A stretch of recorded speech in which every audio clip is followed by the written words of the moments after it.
Hi, very good morning. I'm Dr. Chanak Patel. I'm a general physician, and today I'll be talking on a topic how you approach to a patient with arthritis. I'm not an orthopedician, neither I am a rheumatologist, but still I'm a student. I'm learning lot of things. So whatever knowledge I've gathered, I would like to share with you. So today we'll be talking about a topic we call as arthritis and how you approach, how you make the diagnosis, what are the common arthritis you come across in your everyday practice. And it will help you a lot to identify very easily, even with minimal investigations. So we'll be talking under the heading definition, classification, etiology, and then we'll be dealing with how you approach, then what investigation you do. And treatment and complication I'll be dealing in a separate part 2. So today we'll be dealing with part 1, which will include definition, classification, etiology, how you approach, and investigations. Now there is one term what we call as arthralgia. The meaning of arthralgia is pain in joint. It does not include inflammation of joint. And classical example of arthralgia what you will come across is you must have also had a viral fever once in your lifetime. When you get a viral fever, you get a severe joint pain. You don't have an inflammation. That is classical arthralgia. Another condition very commonly you will come across in your everyday practice is osteoarthritis. Yes, in that particular there is a little amount of what we call as an inflammation, but not infection. And another condition we come across is chikungunya, where you get lot of joint pain. You may not have findings of inflammation. That is arthralgia. While arthritis means inflammation of joint, and that includes swelling. So you will have a swelling, you will have a warmness, you will have a redness, we call erythema, you will have a pain and local tenderness, and because of that you will have a disturbances in function of that joint, or we call loss of joint functions. So when you get all these 5 findings together, we call these are the signs of inflammation. So there is a difference between this is only pain, this is pain with inflammation, signs of inflammation. Now, if that inflammation signs remains for more than 6 weeks, we usually label that as a chronic. While if it is for few days to a week, we call that as an acute arthritis. Now basically there are 3 types of joints. One we call synarthrosis, amphiarthrosis, and diarthrosis. Same arthrosis is seen in skull. Those we call as the suture lines. While amphi is classical example is pubic symphysis, where there is a fibrocartilaginous union. So there is a cartilage and there is a fibrous tissue which is making a union. And lower third of the sacroiliac joints. These are amphiarthritis. We are going to talk of this particular group. Hardly very few conditions will involve this pubic symphysis and sacroiliac joints. So we will not be discussing in detail regarding this, we will be discussing in this. But we will show you this is synarthrosis in the skull cavity. So you will see that that particular is affected in case of a raised intracranial pressure and hydrocephalus. This joint is amphiarthrosis, which will be very commonly involved because of a traumatic injury in adult. And there is another disease we call as a costochondritis. You can have an involvement of this joint. While we talk about this is one bone, this is second bone, and in between these two bones there is a joint space, and this bone is covered by a material we call as a cartilage, and there is a lining we call as a synovial membrane. Whenever this joint is involved, we call as diarthrosis. Now, we always mention some terms. Depending upon the number of involvement of joints, we call it a monoarthritis. If it is more than 5, we call polyarthritis. And if it is more than 1 but less than 5, we call oligo or we call polyarthritis. Depending upon the etiology, we call bacterial, viral, tubercular, gouty, syphilitic, osteoarthritis, rheumatoid arthritis. These are some of the words which we utilized depending upon the etiology. Osteoarthritis, rheumatoid arthritis, rheumatic fever, viral arthritis, tubercular arthritis, gouty arthritis, syphilitic, bacterial, or we call pyogenic. Now, depending upon the inflammation present or not present, inflammatory, non-inflammatory. And if you compare with pyogenic, so pyogenic, non-pyogenic. If there is a trauma, we call traumatic arthritis or hemarthrosis, and non-traumatic arthritis. This bacterial infective etiology will be non-traumatic. Okay. Now, in trauma, even without awareness of a traumatic injury, when you get an hemarthrosis, it is called spontaneous hemarthrosis, and when there is a clear-cut trauma, then we call traumatic hemarthrosis. On duration wise, if it is in hours, we call it an acute. More than 6 weeks, we call it a chronic.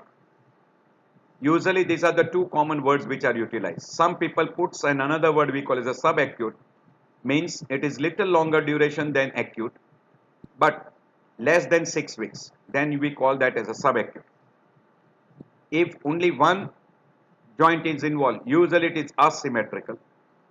When multiple joints are involved, but it does not involve the identical joints on opposite side, then it is still asymmetrical. Say left side knee, right side elbow, left side wrist, asymmetrical. But symmetrical, both knees, both wrist, both elbow, symmetrical. If you get a central joint involvement, means the involvement of the spine, we call axial. And when you get the involvement of the joints in the limbs, we call peripheral. These are the different terms which are being utilized, because some disease will have involvement of peculiar joints involvement. We'll be dealing in detail regarding all those things. So do remember all these different terminology which are being utilized. Now this is one very important slide to put them together. Any person who gets a pain around the joint, maybe because of joint or because of surrounding structures like tendons, muscles, then we call that as a musculoskeletal pain.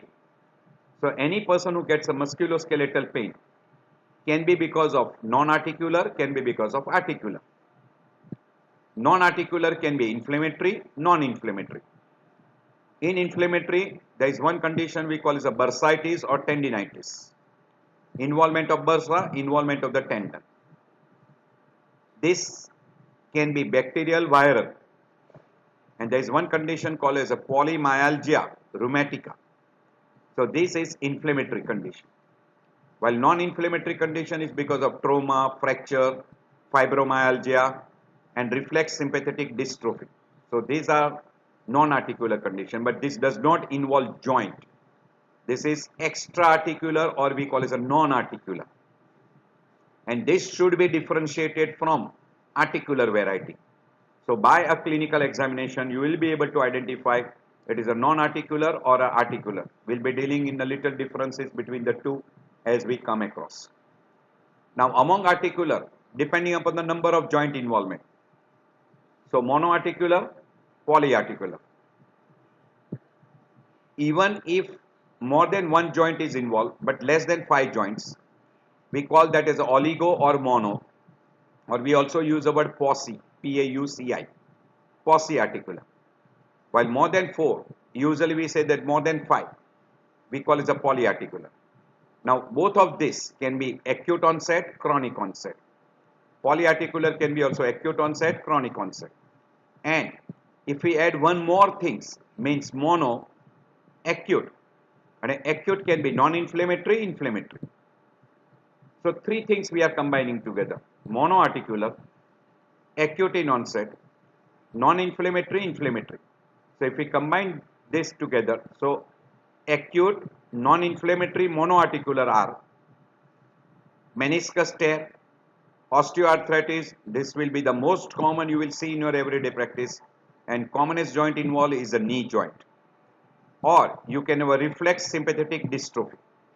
So this will be acute in onset, single joint involvement or one or two joint involvement, and non-inflammatory etiology. You will see this more common, and second common will be meniscus tear because of the traumatic damage, trauma. So that will be that particular group, meniscus tear. While inflammatory group, most common monoarticular and acute in onset, infective etiology, we call pyogenic arthritis, or maybe even viral arthritis, gout, pseudo gout, reactive arthritis, and there is one organism which can also produce, that is chlamydia arthritis. And among infection, one of the most common is gonococcal arthritis. So do keep this thing in mind. So again I am repeating, monoarthritis or oligoarthritis, acute in onset and inflammatory. These three means inflammatory, acute and mono, infective, gout, pseudo gout, reactive arthritis, and once in a while chlamydia. While if it is chronic in onset and non-inflammatory, osteoarthritis again comes topmost on the list. And among those, the most common is knee. Once in a while, it can be hip joint involvement. Then there is another we call as osteonecrosis, neuropathic arthritis, or we call Charcot's arthritis, hemochromatosis, or another pigmentary. Out of these, the osteoarthritis stands topmost on the list. While mono, chronic and inflammatory will be psoriatic, spondyloarthropathy, juvenile and indolent infectious arthritis. Particularly we can put tubercular arthritis. So this will be mono, chronic and inflammatory. So combining three parts, acute or chronic, mono or poly, and inflammatory or non-inflammatory. So this slide tells you acute, mono, non-inflammatory, inflammatory, chronic, mono, inflammatory, non-inflammatory. Same way in a poly, acute and inflammatory, poly, acute and non-inflammatory. So in a poly, acute and non-inflammatory is hemoglobinopathies and amyloid arthropathies. So hemoglobinopathies producing a non-inflammatory variety, or amyloid variety producing. This is absolutely rare, very, very rare, very, very rare, not very common. Why?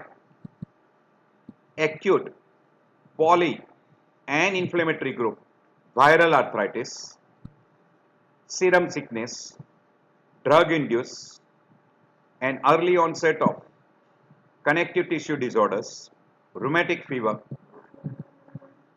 etc. This will be all this entire group.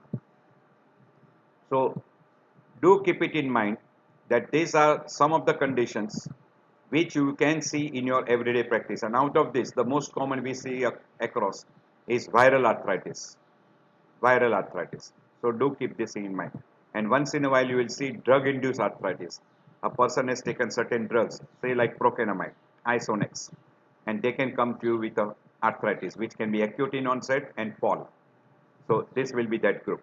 What we come across more common is chronic variety. Non-inflammatory variety can be osteoarthritis, because there you can have 2 or 3 joints involved or more than 5 joints involved, like DIP joints, distal interphalangeal joints, proximal interphalangeal joints, etc. And this will be that particular group which can produce multiple joints. But by and large, in osteoarthritis, you come across one or two joints. That is, knee joint is the most common involvement. And sometimes knee joint can be involved along with DIP and PIP joints. Then it becomes polyarticular, chronic, and non-inflammatory. While most common cause of poly, chronic, and inflammatory group is rheumatoid arthritis and the allied groups. And in that allied groups, polyarthritis nodosa, then multiple connective tissue disorders, SLE, scleroderma, polyarticular juvenile arthritis, Still's disease.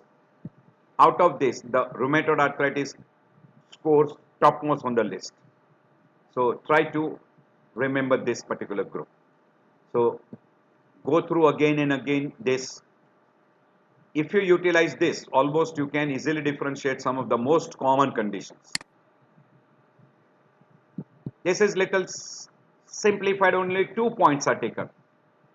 Acute and mono, acute and poly, chronic and mono, and chronic and poly. But this is a better way because this is using a third criteria, what we call as inflammatory and non-inflammatory. In this particular, inflammatory and non-inflammatory are not divided. So this you can utilize for early differentiation, but a better differentiation is by this method. So always try to use number of joints, acute or chronic, inflammatory or non-inflammatory. If you combine these three things together, almost majority of the differential diagnosis comes across. So at your leisure time, again go through this. This is including only two, whether acute or chronic, mono or poly. So try to go through those particular. This is another way of classifying, that first you classify inflammatory, non-inflammatory. In a non-inflammatory only one comes, that is osteo.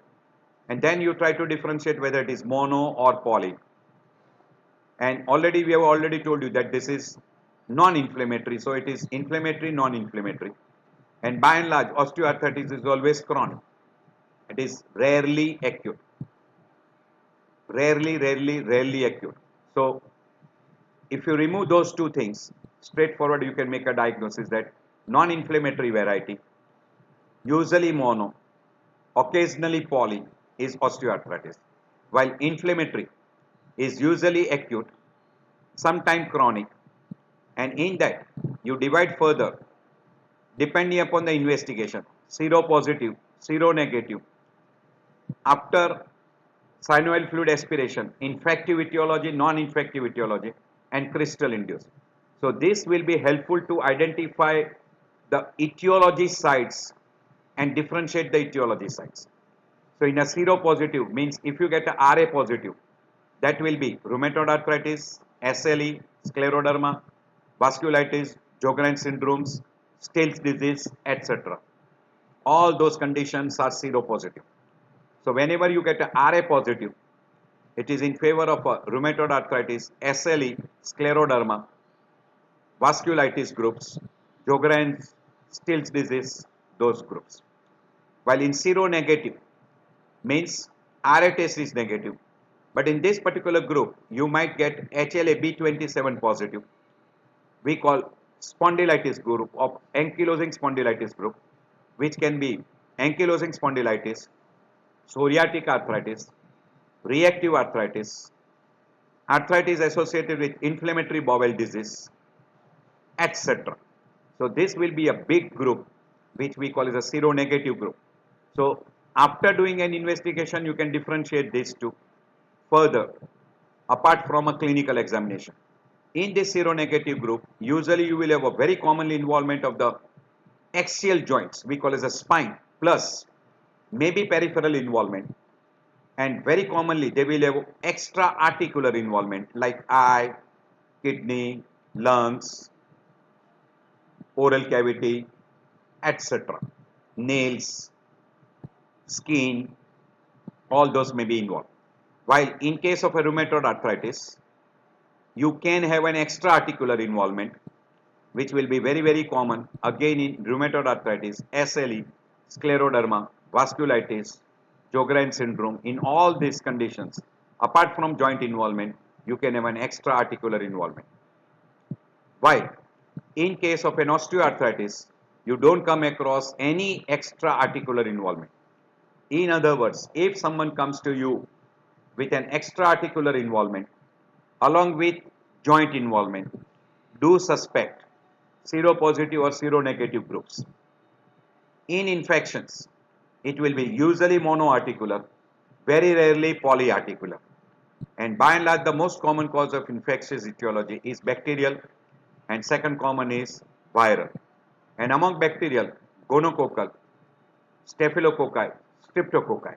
These three will be topmost on the list. And in case of nosocomial infections, usually introduction of bacteria from outside. It can be odd organism like E. coli, Klebsiella, Pseudomonas, etc. So we'll be going through all this in a part 2, not in part 1. So these are the conditions. And if it is because of the crystal induced, there are a lot of crystals, and one of the most common crystal is sodium monourate. So we call uric acid crystals. And you, in a case of a gout, it can be other crystals, pyrophosphate crystals. So that will be a classification. So again, I'm showing you all the 3 slides. This is one way of classifying: acute, chronic, mono, poly, inflammatory, non-inflammatory combination. And this is acute, chronic, combining with mono and poly. And this is inflammatory, non-inflammatory, combining with diagnostic investigation. This is by synovial fluid examination. This is by blood examination. Seropositive, seronegative. So do remember this. All this will help you to differentiate and classify what type of joint involvement person is having. This is the heading of etiological classification, what we have already given you. In an inflammatory variety because of infection, bacterial we call as aseptic, and the most common organism I have already told you, gonococcal. Second common, staphylococci, streptococci. In case of infective endocarditis, very rarely syphilitic, and usually syphilitic is a chronic, and we call that particular secondary to. Usually it is in a stage 2, stage 3, not in primary stage. Gonococcal is the most common bacterial infections.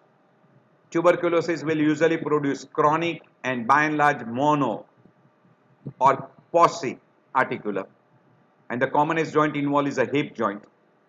Second common involvement is a spine, we call pot spine. Another common is viral, usually it is a polyarticular, and it will not be showing you presence of bacteria in a synovial fluid, and that will be the way you try to differentiate viral from bacterial. In a inflammatory variety, because inflammatory variety will be infectious, non-infectious. In that inflammatory variety, there will be a second big group we call, apart from infections, which produces inflammation, we call crystal induced, that is gout, pseudo gout. These two will come in that particular group. And other groups we call, which are because of a immune mediated, we call rheumatic fever, rheumatoid arthritis, juvenile rheumatoid arthritis, vasculitis group, periarthritis nodosa, SLE. Then this will be the group which we call as a seronegative groups, that is psoriatic arthritis, spondylitis, reactive arthritis, spondyloarthritis, then associated with enteric disorders, etc. So this will be all those groups. And now, apart from inflammatory, second big group, non-inflammatory group, And in a non-inflammatory group, only one which will come most common is osteoarthritis. And second, which can produce sometimes, which is ideally non-inflammatory, but later on it can become inflammatory. We call it a spontaneous hemarthrosis or traumatic hemarthrosis. This blood can be invaded by a bacteria, secondary bacterial infections, and then it will be bacterial or we call pyogenic arthritis. So osteoarthritis will be a classical example of a non-inflammatory, but initially a traumatic or a spontaneous hemarthrosis. Traumatic is because of an injury while and very common in a what a person who is a player, maybe a cricket player or maybe a tennis player, etc., which get a traumatic injury and they get damage to the cruciate ligaments or to the what we call as a cartilage, meniscus, etc. So that is because of a traumatic injury or even because of a fall or a roadside accidental injuries, while spontaneous because of a trivial trauma which a person is not even aware of it, and person who has got coagulative disorders, particularly congenital coagulative disorders, they can develop a hemarthrosis. So those are called spontaneous hemarthrosis. Classical example of spontaneous hemarthrosis is hemophilia, and the most common joint which is involved is a knee joint. So this will be non-inflammatory groups. But sometimes in osteoarthritis you get only arthralgia. Chikungunya you get arthralgia, and even in viral fever you get arthralgia. But still, in all these three, there is involvement of the joint, and we put osteoarthritis in non-inflammatory group, chikungunya and viral in infective etiology group. But in those group, we do not get more amount of arthritis. We get more of arthralgia rather than arthritis. There is a very odd group we call as a miscellaneous, which does not fit with a non-inflammatory or inflammatory group, where because of vascular damage, we call necrosis of the bone, we call osteonecrosis, and classical example of that is we call avascular necrosis of head of femur, and the most common cause of that particular condition is sickle cell, idiopathic, and once in a while trauma also. So in that particular group you can get avascular necrosis of head of femur, and some of the drugs, particularly steroid, can also produce avascular necrosis of head of femur, and even drugs like steroid can produce damage to the bone and can produce damage to the joints. And when you can't identify and put them into inflammatory, non-inflammatory groups, and again in inflammatory infection and inflammation, you put them into a group we call as the idiopathic groups. So try to identify all these different conditions. So this will be the way you try to identify the basic etiology. Among the crystals, you can see that monosodium urate crystals will be gout.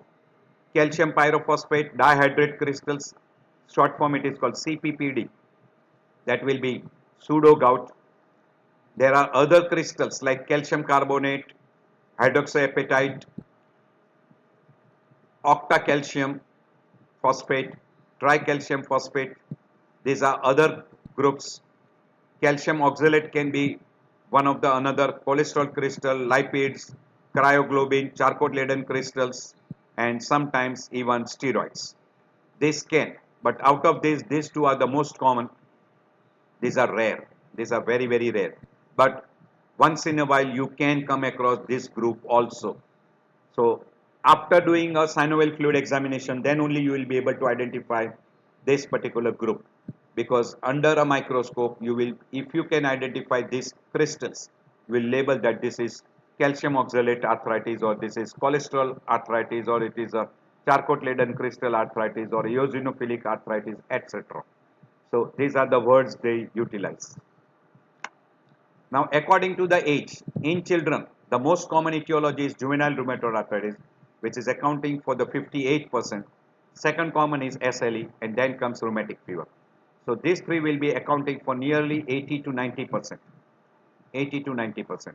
Rare vasculitis, dermatomyositis. While in adult, you can see the 50% of those are osteo, 20% is traumatic, and see the percentage of rheumatoid arthritis, only 5 to 10%, and gout is only 1 to 2%. So the commonest is osteoarthritis in adult or in an old age group we call. Second common is traumatic, third common is RA, and fourth is gout. While here, juvenile rheumatoid arthritis, SLE followed by rheumatic fever. So age will also help you to differentiate which arthritis is very, very common. If you make the diagnosis of osteoarthritis in children, it is absolutely idiocy. And if you make the diagnosis of rheumatic fever in an adult, it is absolutely rare because rheumatic fever can not occur in an old age group or in an adult groups. So do remember there are some diseases which cannot occur at a particular age. So remember those. Now when you approach to a person, you ask certain questions. So we call history, symptomatology, joint examination. And in a history we ask duration. In examination, so history and examination will include, you will try to identify the duration, number of joints, symmetrical or not symmetrical or we call asymmetrical, location, which joints are involved, recurrence, relapse or migratory, traumatic or spontaneous. In history, what are the associated symptoms and signs? In examination, you try to find out the extra-articular symptoms and signs. In history, you try to look at the age, history of drugs, certain diets, family history, past history, personal history, etc. So you try to take a very good history, have a good examination and evaluate for all these things, and you will be benefited to come to the nearmost diagnosis. Sometimes you may not require even investigation, and investigations are necessary to confirm the diagnosis rather than to initiate the diagnosis. So history will include symptoms and examinations. In step 1, always differentiate arthritis from non-articular. So articular and non-articular. And again in that, arthritis and arthralgia. You try to differentiate first. So in step 1, first thing is you have to differentiate articular, non-articular. And if it is articular, it is arthritis or arthralgia. So that should be the first thing. Second step, if it is arthritis, it is inflammatory or non-inflammatory. Means we call infectious or non-infectious. Try to identify that. Usually in a non-infectious, very commonly it is arthralgia. In step 3, there are many. History wise, acute or chronic, that is onset. Recurrent, relapse or migratory. So acute, chronic, it is recurrent, there is a relapse or there is a migratory variety. It is a monoarticular or polyarticular. Mono and poly are put into the same group. Less than 5, mono or poly.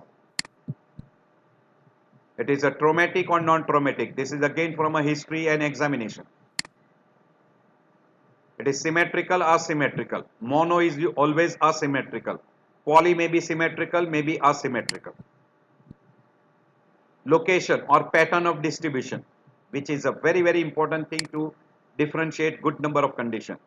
After doing all this, you will have to put a differential diagnosis. First possibility, say rheumatoid arthritis. Second possibility, so and so. Or first possibility, osteoarthritis. And then in step 4, you go for what we call as associated features, which will help you to differentiate further. And associated features are most common in what we call as inflammatory groups. And again in inflammatory group, seropositive and seronegative will be associated with lot of associated features. And they are extra-articular features. Extra-articular features. Try to look for all those findings. And in associated features like which are not related to extra-articular or articular, but it is symptoms like fever, loose motion, vomiting, etc. Those are also included in associated features.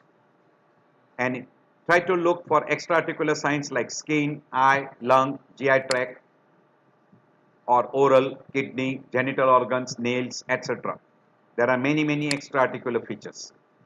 And then last comes what we call as a step 5 is investigation, where it includes blood, radiology, that is which joint is involved, and you can have a radiological features of that joint, and synovial fluid examination is most beneficial in to ruling out infective etiology from non-infective etiology, and also it will help you to identify crystal induced arthritis. So to identify a crystals also you will need a synovial fluid examination, and in case of an infective pathophysiology it will also help you to identify which organism is responsible for that infective etiology. Also, it will help to differentiate pyogenic from tubercular and viral. So, this will be the importance of doing a synovial fluid examination and sending it for what we call as a cellular study, crystal study, and what we call as culture. 3C, cell, crystal, and culture, and antibiotic sensitivity. And radiologically, you will have to find out what type of damage has occurred in a joint, and looking at the type of the damage also, sometimes you can differentiate osteoarthritis from rheumatoid arthritis, gout you can differentiate osteonecrosis, etc. It is also very helpful. And blood investigation is helpful to rule out seropositive, seronegative, to rule out crystal arthritis by doing a uric acid level in blood, etc. So that is the importance of doing blood, X-ray and synovial fluid examinations. Yes. Further, it can be helped by doing an ultrasound. Ultrasound is a non-invasive technique. So that can also help you sometime to differentiate traumatic from non-traumatic etiology. CT, MRI is very helpful to mainly to differentiate the type of a damage which has occurred in the joint, and extra-articular pathophysiology can be differentiated very easily by a CT or MRI. And also it will help you to identify the severity of the damage, traumatic, non-traumatic, etc. Synovial biopsy is sometimes very helpful in some of the condition, particularly inflammatory pathophysiology. And very rarely a bone scan can be helpful to differentiate malignant variety. And then comes, after making all those, final diagnosis is made, then you decide regarding a treatment. Whenever the joint is involved, person needs physiotherapy to prevent deformities and to prevent what we call as fibrosis in a joint. You should have a regular follow-up in a disease which is a chronic in onset and chronic in progress, which is slowly progressive or which takes a very long time for recovery. And you should look for what we call as a complication and try to treat those complications. So this will be the entire way you approach to a person. In an extra-articular signs and symptoms, you can have a constitutional symptoms like fever, body ache, etc. You can have a skin rash, you can have a lymphadenopathy, skin manifestation, mucus manifestation, ocular, nail involvement, Raynaud's phenomena, and serositis like pleura, pericardium, etc. involvement. So you can have involvement, and this is a diagram showing you. You can have involvement of the pleura, lymph nodes, kidney, GI tract involvement, bony structures, bone marrow can be involved, nervous system can be involved. In that you can have a peripheral nerves involvement. So you can have involvement of that mononeuritis multiplex. Then eye involvement like keratoconjunctivitis, scleritis, uveitis, etc. Pericarditis, pericardial effusions. Lung, you can have interstitial fibrosis, nodular appearance, effusions. Muscles, you can have a wasting of the muscles. Skin, you can have a ulceration, rashes, etc. This is lot of inflammation. So this is, you can compare the two. You can do a metacarpal squeeze and find out the tenderness, metatarsal squeeze and you can find out the tenderness. You can see an extra-articular involvement in the form of a nail changes, enanthitis, that is involvement of the tendons.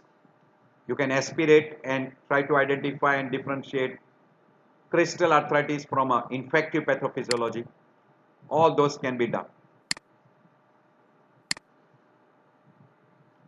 There are some red flag signs when you are examining, and if the person has got some findings, it is very much in favor of those particular etiology. Look for signs of what we call as inflammation, erythema, warm, swelling, and decreased range of movement and local tenderness. If there is a fever with acute joint pain, more in favor of pyogenic. Acute joint pain with sexually active young adults, gonococcal. Skin breaks with signs of cellulitis, again pyogenic. Underlying bleeding disorders, or person is on an anticoagulants, hemarthrosis.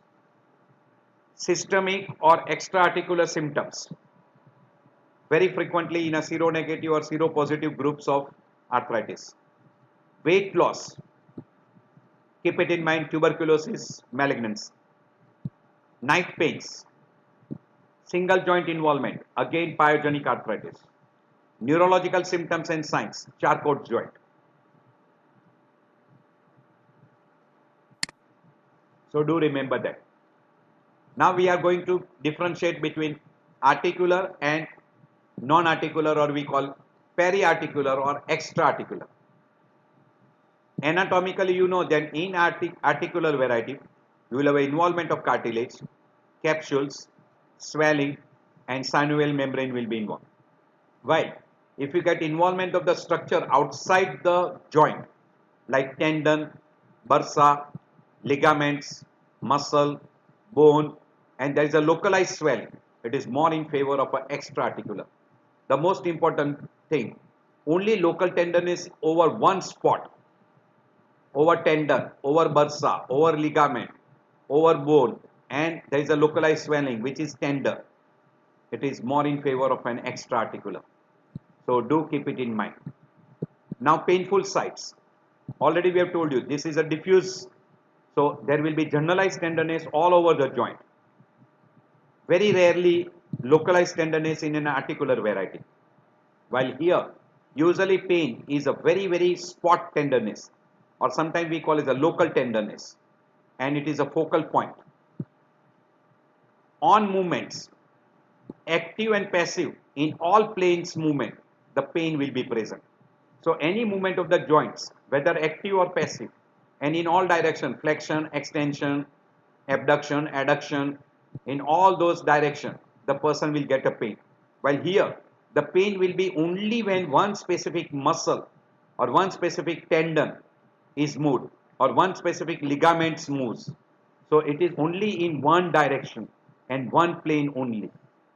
So very important, local tenderness and pain on movement in only one direction is more in favor of an extra-articular, or we call periarticular. Always try to remember. And if there is a generalized swelling in the joint, it is the most common cause for articular variety. While if there is a big swelling, it is less in favor of an extra-articular. So try to remember this particular. So if there is a synovial fluid swelling, it is more in favor of an articular and less in favor of extra-articular.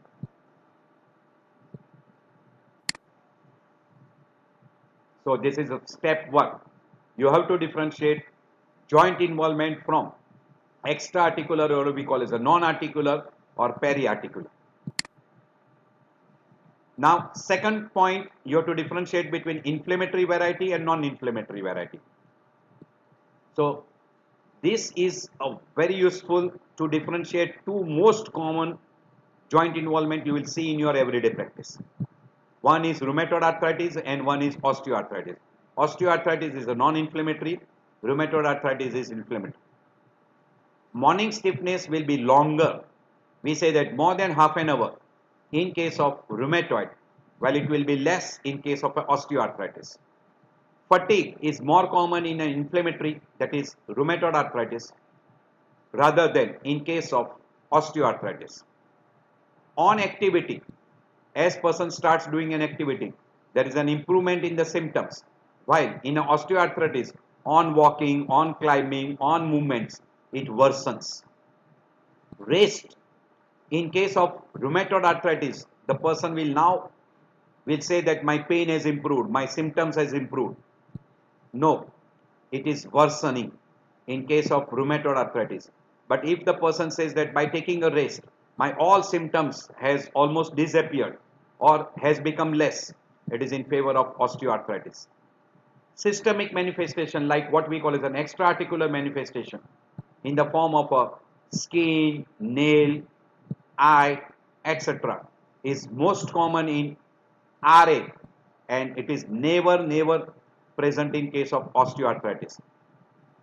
Inflammatory markers like ESR and CRP will be elevated in rheumatoid, will be absent or will be normal in case of osteoarthritis. If you give a steroid, there is a dramatic improvement in rheumatoid arthritis. Why? There will be mild effect because steroid also helps to reduce your pain.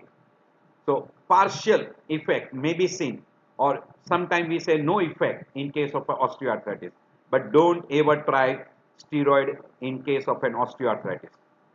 And we say that what are the examples of inflammatory variety? Classical example is rheumatoid arthritis, SLE, scleroderma, vasculitis, pyogenic, reactive arthritis, seronegative group, that is ankylosing spondylitis, inflammatory bowel disorders, sarcoidosis, etc. These are all that group, but the most common is RA. While in case of a non-inflammatory, classical example is osteoarthritis. You can put traumatic osteonecrosis. This can come as a second possibility. And neuropathic joint, or we call Charcot joint, is another group which can come. We call as a neuropathic joint. Very rarely hemochromatosis and endocrine disorders that can also produce sometimes non-inflammatory arthritis. But main which you will come across in your everyday practice is osteoarthritis. So try to remember this difference between inflammatory variety, non-inflammatory variety, or we call RA and OA. That is step 2. Now this is the same thing given a little different type of differentiation, that what time of the day person gets a pain. In RA, usually it is early morning, while this is during a daytime. Swelling is very common in case of inflammatory. Rather here there is a bony pain or bony swelling is common in case of a non-inflammatory, or we call it osteoarthritis. Erythema will be very common in inflammatory, while here erythema is always absent, warmness is always absent, while this is usually present. Early morning stiffness more than 30 minutes, while here it is less than 30 minutes. Systemic features we already mentioned are very common in RA. It is always absent in case of OA. Inflammatory markers are present in case of RA. It is absent. Synovial fluid will show the presence of what we call as a WBC, will be more in number, will be always less in number. Examples we already given: RA, SLE, septic arthritis, gout will be common in inflammatory variety, while in a non-inflammatory variety, osteoarthritis, and we call it the osteonecrosis, that is avascular necrosis of head of femur. And person very commonly complains of fatigue, that is more common in RA and rare or less in case of a non-inflammatory. So this is another difference. This is another difference. Go through at your leisure time. RA can be at any age. Osteoarthritis is usually in a middle and old age group. Onset is usually little faster in case of a rheumatoid. This is over a period of years. Distribution wise, this is usually in a small joints, polyarticular, symmetrical. Polyarticular, symmetrical, while this is usually asymmetrical monoarthritis, and in a later stage can be polyarticular or polyarthritis. Usually small joints may be involved, that is DIP joints. Joints which are affected is commonly metacarpophalangeal joints and PIP joints, proximal joints, while these are distal joints, weight bearing joints. knee and hip are very commonly involved as far as the big joints are concerned. We have already told you that duration of a morning stiffness is more than 30 minutes. This is less than 30 minutes. Symptoms, associated symptoms and extra-articular findings are very common here. They are not seen in osteoarthritis. This is another difference. Almost whatever we have mentioned is given here. You can go through your leisure times. Now we come to what we call as a step 3. Now this is the most important part in approaching to a person. Always try to differentiate from a history, whether it is acute or chronic.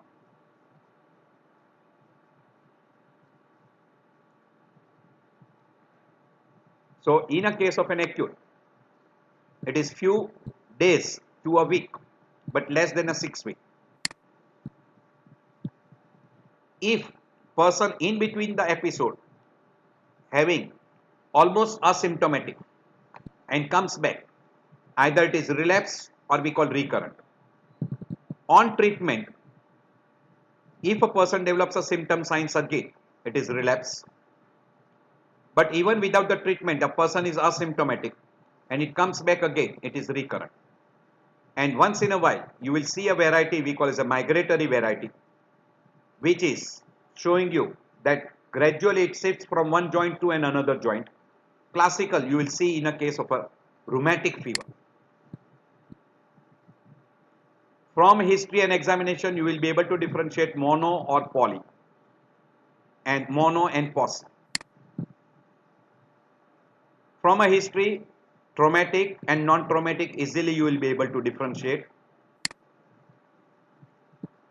Yes, on examination it is symmetrical or asymmetrical from history and examination. And then from history, how it has started, acute or chronic, and from examination, you will be able to find out symmetrical or symmetrical and pattern of distribution. Combining all these together, you will be able to identify almost, you will come to the nearmost diagnosis. 90 to 99% of the time, you will come to the nearmost diagnosis. So depending on the number of the joints, we say that one joint mono, less than 5 but more than 1 posse or oligo, and more than 5 poly. So here this is classical example of poly, this is a classical example of mono. Single joint involved, mono. More than 5 joints involved, poly. Rheumatoid arthritis, gout.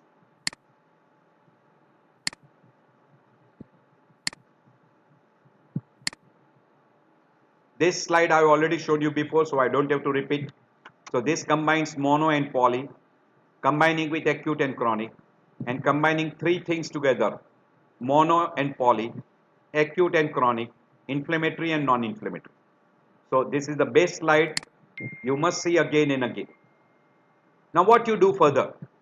Suppose if the person comes to you with a acute involvement and primary care physician does a history and examination and clinical impression is a septic arthritis. Straightforward, you will go for synovial fluid aspiration.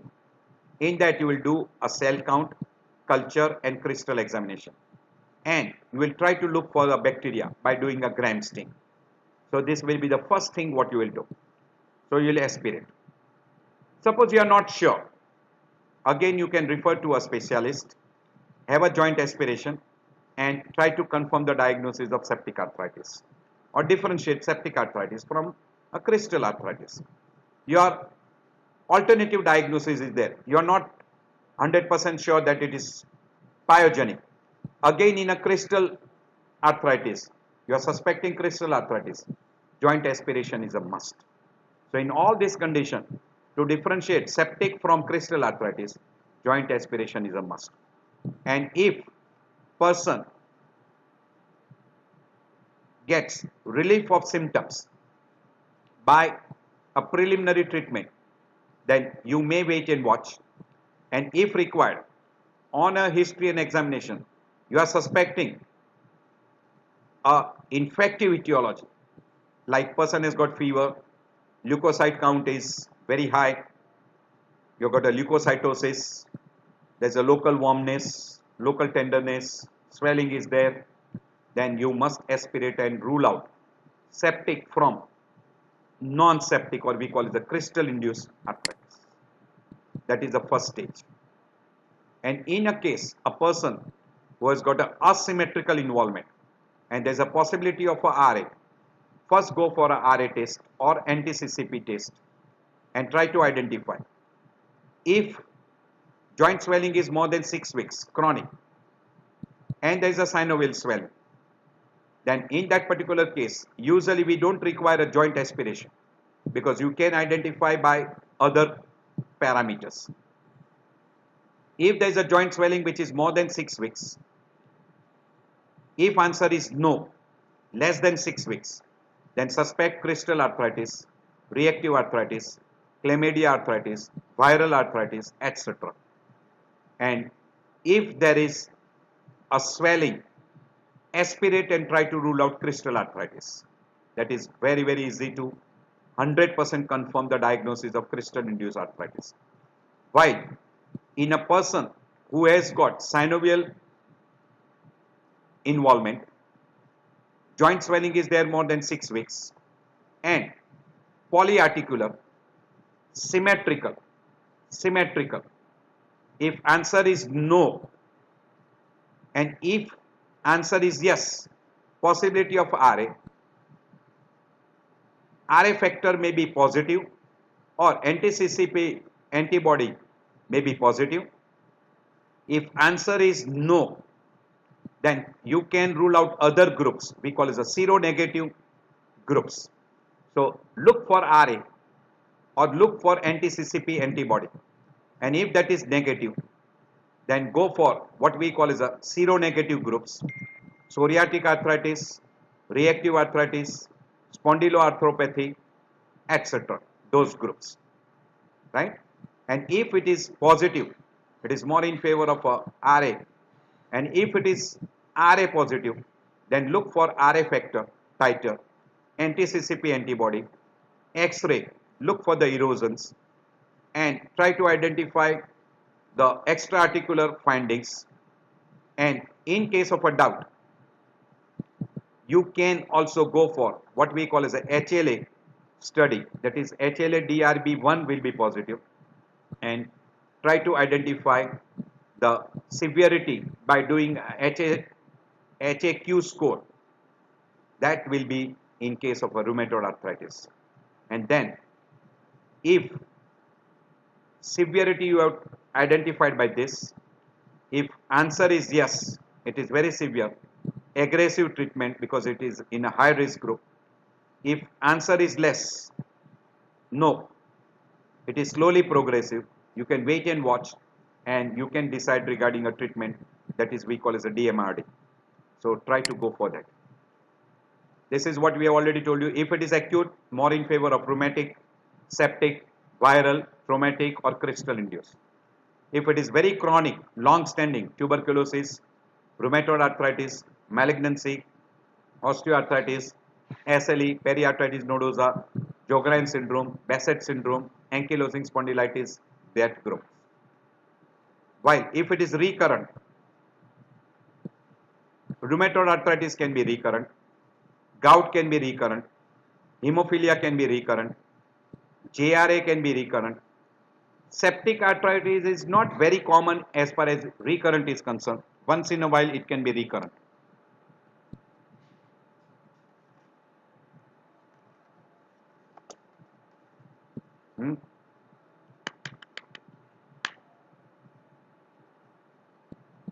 And migratory variety, if you see, that will be seen. Sorry, here the spelling is wrong, so try to correct it. Even here, Sjogren spelling is little wrong. You can correct that spelling. So in a migratory variety, rheumatic fever will come. So that will, one joint will be involved. It starts getting improvement. The second joint will be involved by that time. So that is typical migratory variety. We'll be having another slide where we'll show you that migratory variety. Now here there is a combination of age, sex, and onset. So in a younger age group, you will have a SLE and reactive arthritis, very common. In a middle aged group, fibromyalgia and rheumatoid arthritis. In an old age group, osteoarthritis. So if you look in this, in a very young person, SLE and RA. In a middle aged group, RA is very common. And in an old age group, osteoarthritis is more common. If you look in a male and female, in a female, RA is more common, less common in male, while spondyloarthritis is more common in male as compared to female. SLE is again more common in female as compared to male. So in a male, gout and spondyloarthritis, or we call as the ankylosing spondylitis, is more common in male, while rheumatoid arthritis and lupus, that is SLE, is more common in female. As far as acute onset is concerned, septic arthritis and gout are the most common, while slow onset, osteoarthritis, rheumatoid arthritis are there. In a chronic, most common cause of a chronic is osteoarthritis. Intermittent episodes is very common with crystal arthritis. Migratory variety, the only what you will see very common is rheumatic fever.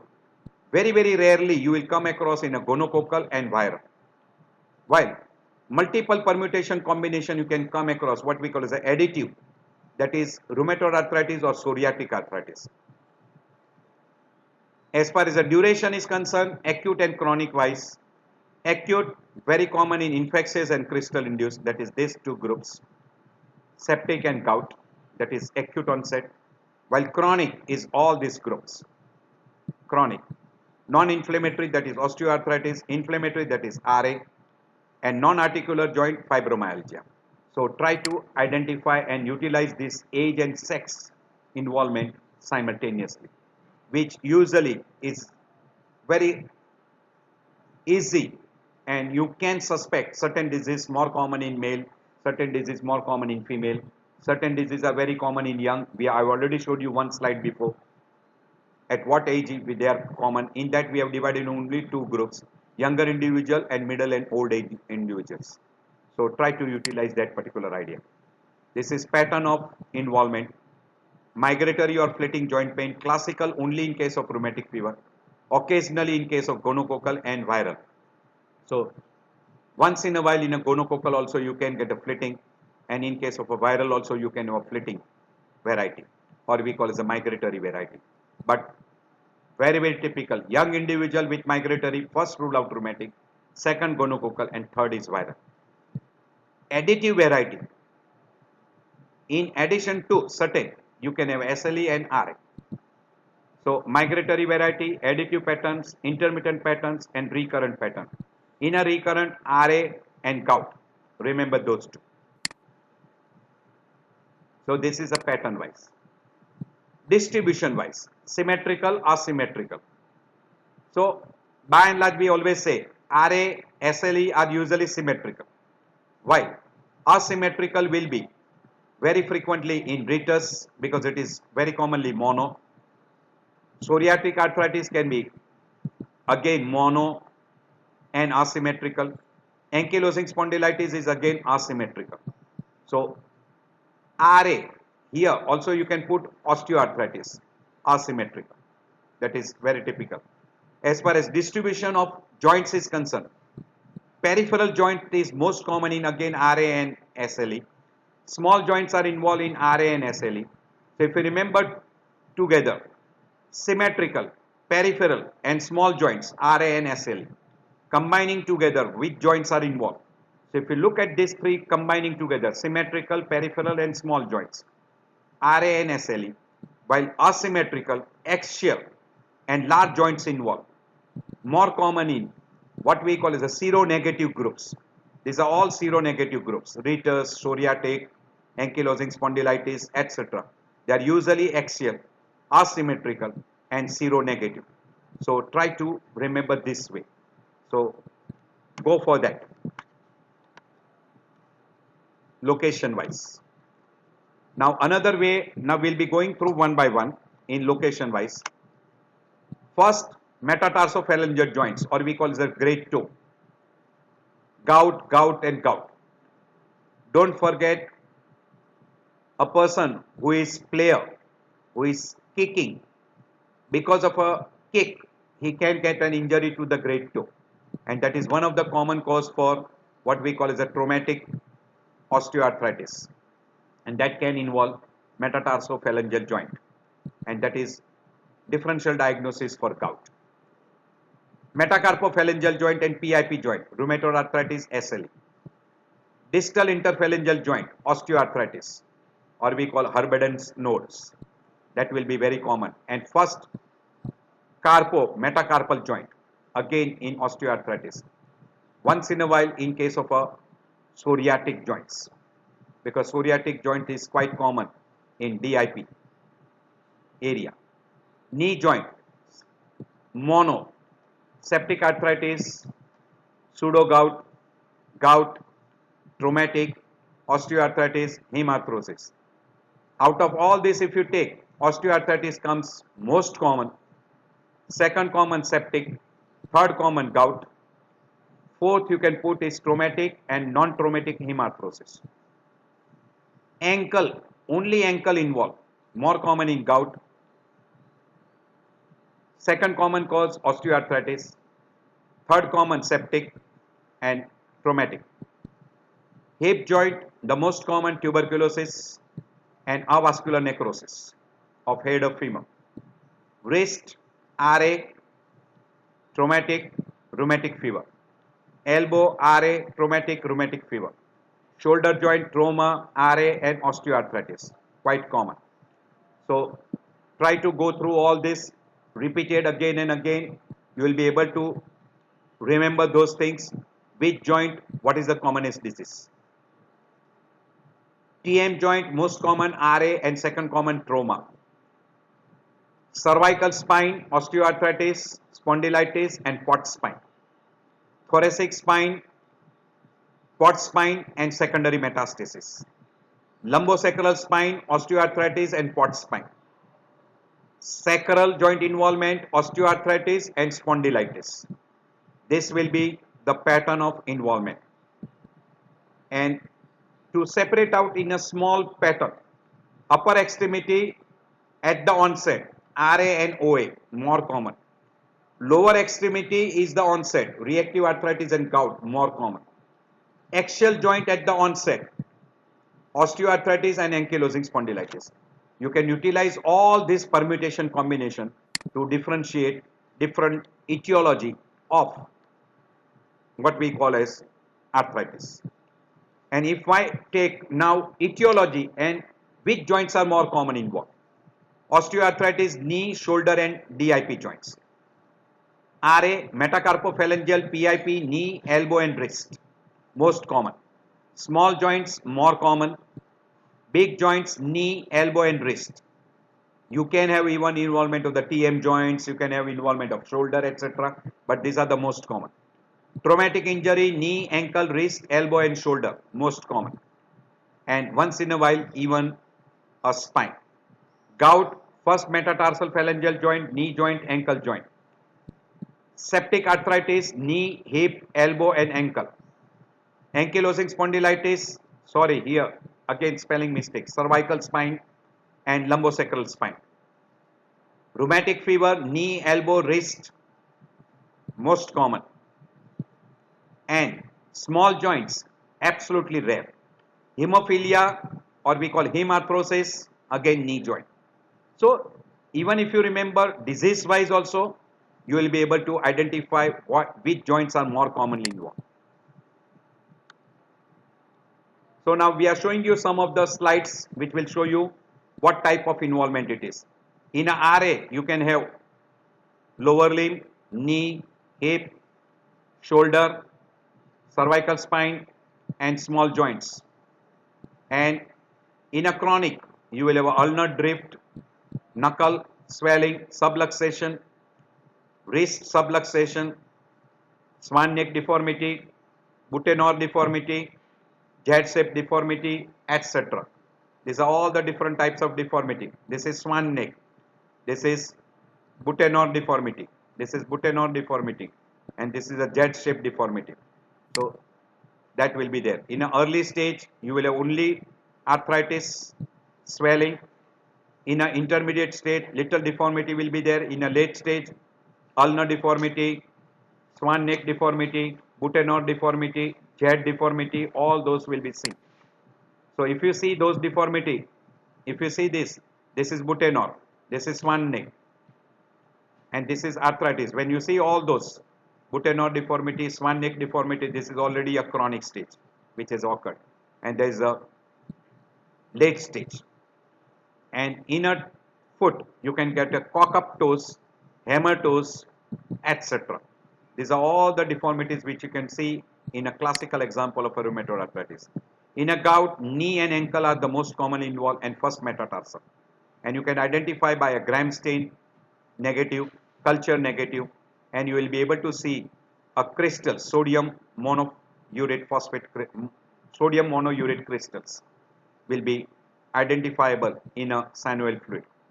So that will be there. You have to rule out septic arthritis whenever you are suspecting a gout. In a osteoarthritis, very easy. Which joint is involved? And we have already given you the difference between osteo and we call infective etiology. We have given that particular difference. Utilize that to differentiate between osteoarthritis and pyogenic arthritis, or we call as an infective etiology. This is a distribution. You can have a lot of other joints, but the most common joint involved is knee. Second common joint which is involved is ankle. So knee is the most common joint involved, and then you can have a small joints, that is DIP joints, we call Herberdens nodes, and in a PIP joint it is Boucher's nodes. So you can have in a first thumb, you can have a first carpometacarpal joints, so that can be involved, and you can have even osteoarthritic changes in cervical spine, lumbar spine. So try to find out which joints are involved. So this is Herberdens node, this is Boucher's node. Boucher's node. In a spondyloarthropathies, first to be involved is a sacroiliac joints, lumbosacral spine and sacral spine. Then you can have involvement of the cervical spine. Peripheral spine are less commonly involved, and you can have involvement of the knee, ankle, hip. That will be common. By and large it is asymmetrical, more of axial, more in lower limbs, very rarely in upper limbs. In upper limbs you will never have involvement in a case of a spondyloarthropathies, and these are seronegative, and very frequently you will have an extra articular signs, very common. So this is the way it is shown. It is mainly axial, and it will be more commonly in lower limb involvement. And extra articular joint involvement, is a very common, very common. This is SLE. We'll be discussing in detail in a further chapters. So this is roughly we have shown you that you will have a joint involvement plus extra articular involvement in the form of a skin, pleural cavity, which we call pericardial cavity, Raynaud's phenomena, weight loss, etc. Hematological disorders, neurological disorders, pericardial effusion, vasculitis, Raynaud's phenomena, kidney involvement, all those can be seen. So if you see a skin involvement, joint involvement, do suspect SL. Now, this is what we call as a traumatic and non-traumatic. In a history of trauma is present in a person who is playing a sport, or there is an accidental injury. It can be hemarthrosis. Commonest joint involved are knee, ankle, elbow, wrist and shoulder, most common, and that is very common in football player, cricket player, tennis player, badminton player. And in a cervical spine, you can get a what we call as a whiplash injury, particularly during roadside accidental injuries. While spontaneous hemarthrosis is very common in a hemophilia, knee joint is involved. In a person with a bleeding disorder, particularly idiopathic thrombocytopenic purpura, again you can have an involvement of a knee joint, very common. Particularly, you can have a sometimes spontaneous hemarthrosis in a drug induced if a person is thrombolized or person is on an anticoagulants or person is on an antiplatelet. If person is on any one of these treatment, he can have a hemarthrosis. So do keep it in mind, and it can be non-traumatic variety. There are some questions we ask in a person for constitutional symptoms, that is fever, sore throat, weight loss, loss of appetite, diarrhea, urethral discharge, sexual activity, uveitis, etc. Some of this helps you. Say as for example, urethral discharge, that will be very common in Behcet syndromes, gonococcal arthritis, sexual activity, gonococcal arthritis, or sexually transmitted disorders producing arthritis. So try to. Diarrhea, fever, and after 2 or 3 weeks, person develops a joint involvement, Ritter syndromes. So try to look for that. Weight loss, malignancy, tuberculosis, loss of appetite, again, malignancy, and tuberculosis, etc. Extra-articular findings in favor of a seronegative or seropositive groups. Very rare in a case of a osteoarthritis. Almost we say never, never, never in case of a osteoarthritis.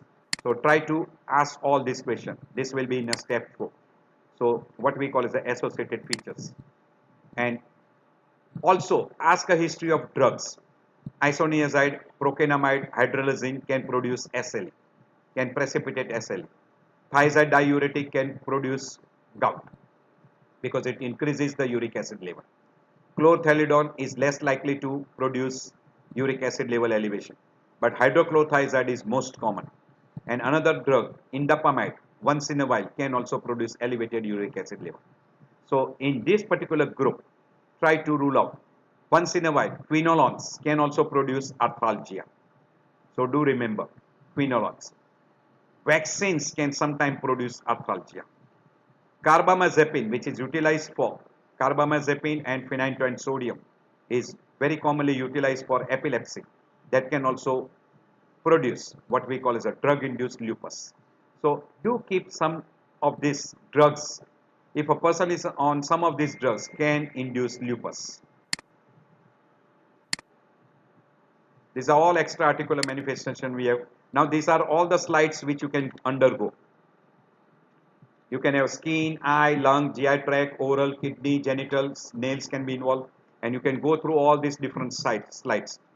And we have told you that extra-articular manifestation will be very common in all these groups. Connective tissue disorders, RA, spondyloarthritis, polymyalgia rheumatica, etc. Try to look for all those findings. These are all extra-articular manifestation. Have a pause, go through all. It is very, very long chapter, so I am skipping all these things in between. These are all associated features. Kidney, cardiopulmonary, neurologicals, manifestation, which diseases are common. These are ophthalmological, dermatological, which are the findings and what are the diagnoses. We have got lot of slides. You can go through at your convenient time. Have a pause, look at those particular, if you remember, well and good. These are all the slides which shows you what are the different extra-articular manifestation. Eye involvement, lung involvement, skin involvement. You can see there is a necrosis. This is Raynaud's phenomena. This is skin malar rash. These are skin manifestation. This is eye manifestation in SLE. These are SLE manifestation. You can see this is what we call as skin manifestation and joint, and you will have what we call as a white cheesy material coming out. You can see this tophi. These are tophi. These are all tophi. Clear? You can get on ear. You can get here. These are gouty tophi. This will be in a gout. Very, very classical. This is in a gonococcal. You can have a pustules, small pustules, and you will have a disseminated variety, and you can have a joint involvement. This will be in a reactive arthritis. This is called keratoderma blenorogica. So if you get this type of lesions, it will be in a reactive arthritis. You get a balanitis, very common in case of a reactive arthritis. erythema marginatum in rheumatic fever. In GRA and Still's disease, you can have a rash. In SLE, malar rash. These are also rash over the extensor aspect of what we call as a heads. So it is called interarticular rash. This is keratoderma blennorhagicum. This is erythroderma nodosum, which is very common in rheumatic fever and sarcoidosis. This is again a skin manifestation. This is chest sign in case of SLE. This is around the eye, skin manifestation. These are all necrotic varieties. This is tenosynovitis in GRA. This is dactylitis typical, we call sausage toe in psoriatic. Occasionally in reactive and enteropathic. Enthusiastic, again in case of a seronegative variety. Reactive arthritis, conjunctivitis, episcleritis. Then ulcers, you can get in a case of a reactive arthritis. Skin manifestation like alopecia in SLE. Nail pitting in case of psoriasis. Again nail changes in reactive arthritis. This is eye and nodules.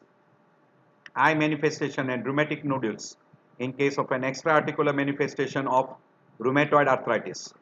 This is enteropathic arthritis showing you different types of manifestation. Eye, skin, dental manifestation. This is discoid rash in case of SLE. Oral ulcer again in case of SLE. Alopecia. Raynaud's phenomena in vasculitis. All these different temporal arthritis, periarthritis nodosa.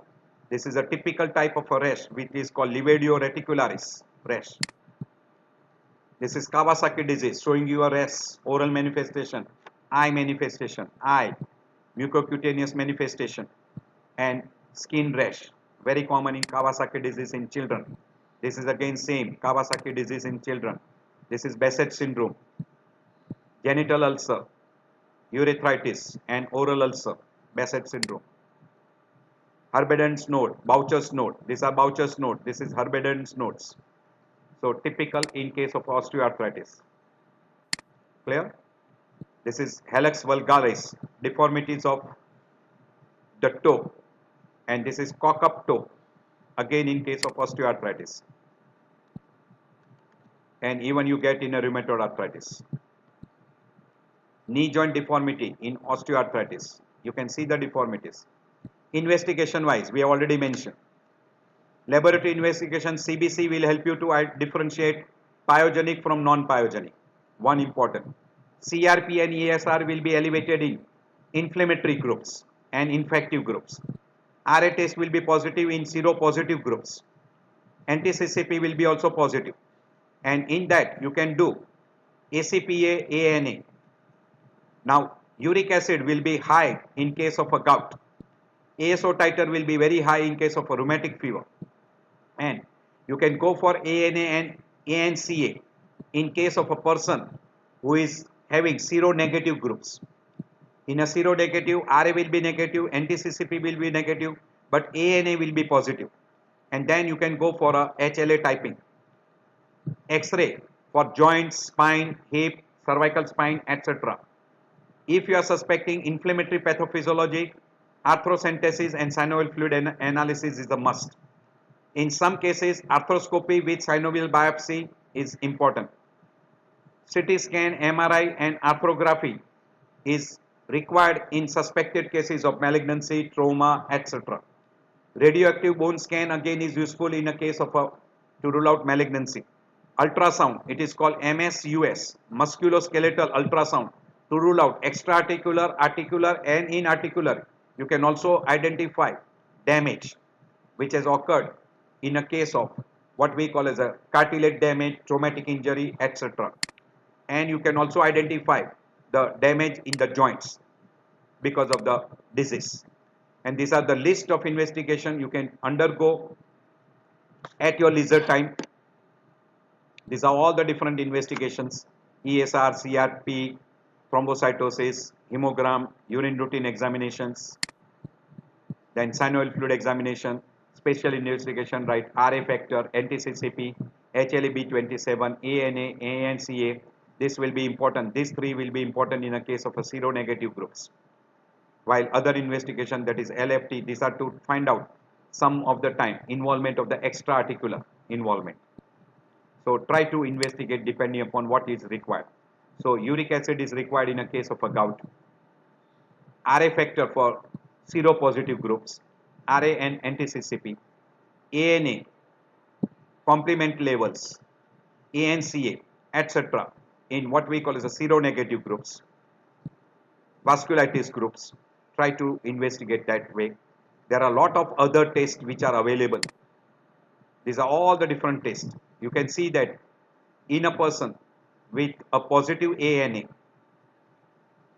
is very common in SLE, second big group, mixed connective tissue disorders.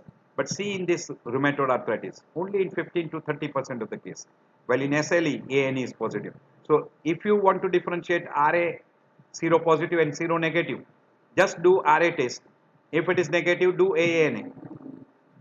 You rule out SLE and mixed connective tissue disorders. So this is very, very easy. And you can see here, all other what we call as a seronegative, Sjogren's group, progressive systemic sclerosis, polymyositis, all that, it is highly positive. So ANA test becomes a very useful test.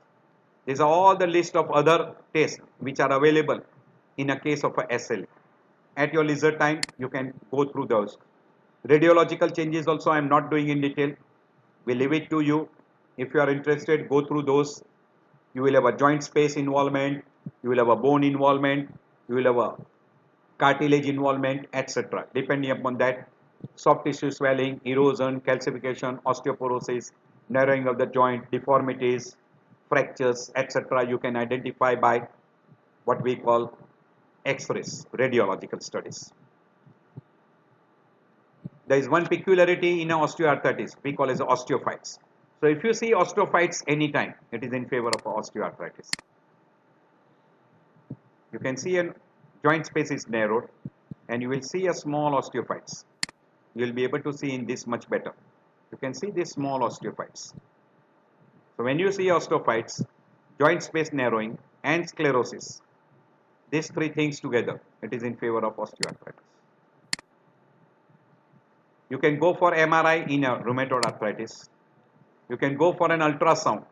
We usually call musculoskeletal ultrasound, which will help to differentiate extra-articular and articular problems. So it is very, very important, and it is a non-invasive technique. And this is a synovial fluid examination which can be done. And you can differentiate between different groups. Go through this at your leisure time. These are what we do. This is how it looks like in a hemarthrosis. You aspirate the fluid and find out, differentiate hemarthrosis, pyogenic and crystal. You can easily differentiate. This is a difference between normal and septic. What way you differentiate? Mainly by WBC culture and presence of protein. In a septic, count is very high, culture will be positive and protein will be high. We call exudate. While in a normal, count is low, culture will be negative and protein will be normal. So this is the way we try to differentiate. And this is the difference between non-inflammatory, we call osteoarthritis, pyogenic, this is rheumatoid arthritis, and this is pyogenic. So this is the difference. You can go through that, count, culture, crystals, and associated findings. So count wise, in osteoarthritis, we call a non-inflammatory, it is less than 2000. This is inflammatory, it is between 200 to 50,000. You can have sometime increased count. While in a septic, it is always more than 25,000. And if you look at the polymorph, it will be 90% here. In inflammatory, it is more than 50. Culture will be negative in all except in a septic. So culture becomes the most important thing. So don't put them on an antibiotic if you want to rule out septic arthritis, because once you give a antibiotic, this will come negative. So a culture negative does not rule out septic arthritis. So always do a culture first and then put them on an antibiotic. And in a crystal induced, you will have an appearance of a crystal in a synovial fluid. So this is that particular flow charts. At your leisure time, you can go through that. This is the way, this is normal. This is, you can see the change in the color. This is little amount of blood is present. This is inflammatory, inflammatory variety. This is how you differentiate musculoskeletal pain, how you differentiate. So this is one chart which will show you how you differentiate musculoskeletal pain, and this is a joint involvement, this is a bone involvement, this is a tendon involvement. So try to differentiate accordingly. And then this is algorithm showing you musculoskeletal pain and how you approach. So at your leisure time you can go through, because it will become a very long if I go through all this. These are all the flow charts, very easy. If it is acute, what are the possibility? If it is chronic, rule out inflammatory from non-inflammatory. We have already done before. Then non-inflammatory, what are the possibilities? In an inflammatory, what are the possibility? Mono, poly, we have done before, but this is again repetition. So this is a revision. This is, you go through slowly. These are very good flow charts, and it will help you a lot to identify osteoarthritis, rheumatoid arthritis, juvenile arthritis, psoriatic arthritis. What are those? All those you will be able to differentiate: psoriatic, juvenile, rheumatoid arthritis, scleroderma, osteoarthritis, Charcot joint, etc. You will be able to differentiate. And this is another flow charts which tells you symmetrical and asymmetrical, inflammatory and non-inflammatory, and try to differentiate those. So you will be able to differentiate rheumatoid, seronegative, and what we call is the osteoarthritis and atypical osteoarthritis. Go through your at leisure time. 10 golden rules. Go through. It is a summary of what we have discussed at present. 10 golden rules. At your leisure time, go through. They are very good. So I end my lecture here. I hope this will be helpful to you, and you will be able to differentiate any person who comes to you with a joint pain or joint involvement.